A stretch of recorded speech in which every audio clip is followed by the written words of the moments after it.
Welcome to today's Explainer, where we're going to unravel the brilliant mechanics and lingering mysteries of one of the most legendary prison breaks in American history. We're talking about the infamous 1962 escape from Alcatraz. Now, it's a story so wild it actually inspired major Hollywood movies.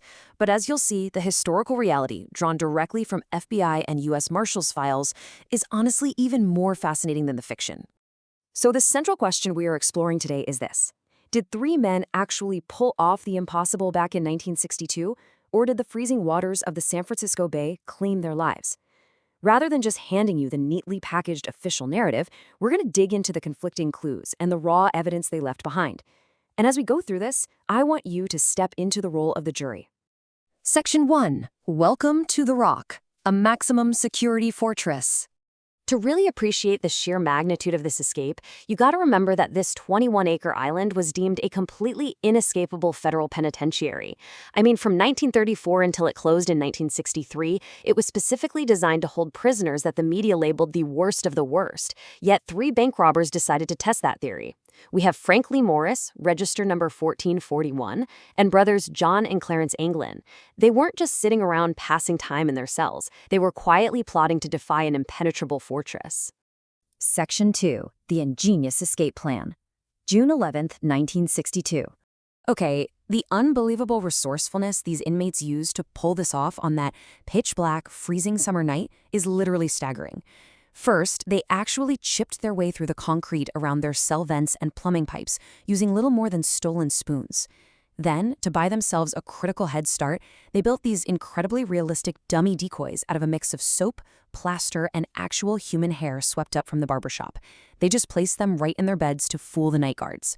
And then, taking inspiration from a literal how-to article in Popular Mechanics magazine, they put together a makeshift raft out of stolen rubber raincoats. And get this, they inflated it using an accordion? Seriously, talk about an unconventional use for a musical instrument. By following this procedural masterpiece step by step, they successfully made their way out into the dark and down to the rocky western shore. Section 3. Plausible. Testing the myth. The Mythbusters investigation. Now, for decades, a lot of authorities were absolutely convinced that the freezing, churning waters swallowed the men before they could ever reach freedom. But when the team from the television show Mythbusters built their own makeshift raincoat raft to mirror the inmates' exact design, the results were mind-blowing. Their raft successfully navigated those treacherous currents all the way across the bay to the Morin Headlands. Furthermore, by using a scale model of the Bay Area, they showed that the tides could have totally washed the raft back onto Angel Island if the men had intentionally released it from the headlands. So they declared the escape perfectly plausible. It showed the convicts could have used the bay's treacherous tides to their advantage, basically tossing their belongings into the water to wash up elsewhere and strategically throw the FBI off their trail. Section 4. Evidence of survival. Tantalizing clues left behind. So here is where things get really interesting.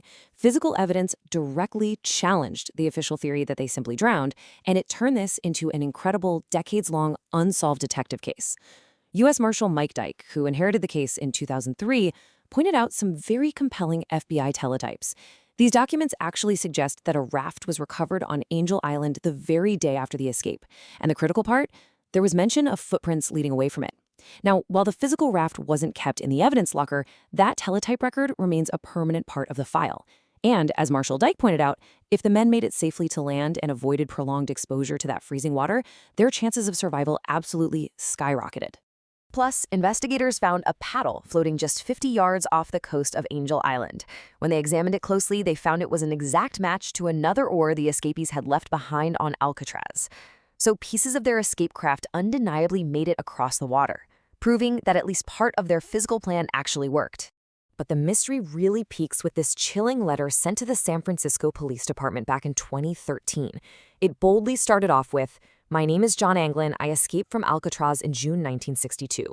Yes, we all made it that night, but barely." Authorities actually kept this letter out of the public eye for years. Later, the U.S. Marshals Service stated that after comparing handwriting samples, the results came back inconclusive. So, it wasn't a confirmed match, but it wasn't definitively proven to be a fake either. Section 5. The case remains open. A decades-long divide. This conflicting evidence has left us with two completely dueling perspectives right within our own federal agencies regarding what ultimately happened to Frank Morris and the Anglin brothers. On one side, you have the FBI, who officially closed their case on December 31st, 1979, just assuming the men were swallowed up by the frigid waters and drowned. But on the flip side, the U.S. Marshal Service absolutely refuses to close the books without a body. Marshal Dyke has publicly said that they, quote, just don't give up looking for anybody, theorizing that the men could have survived and just split up after reaching the mainland. In fact, the Marshals take this possibility so seriously that they recently released new age-progressed photos to help the public identify them. These images project what Frank Morris and the Anglin brothers would look like today as men well into their 80s, complete with gray hair and wrinkles. It's a fascinating proactive step, just on the off chance they somehow pulled off the impossible and are still out there living quiet lives. Which brings us right to the ultimate question for this explainer. If they survived the frigid waters of the San Francisco Bay, are these three men still out there today? I mean, we've seen their incredible makeshift ingenuity with spoons and an accordion. We saw the Mythbusters' successful plausibility test, the footprint teletypes from Angel Island, and of course, that mysterious 2013 letter. But we also know just how unforgiving and deadly the pitch-black bay can be.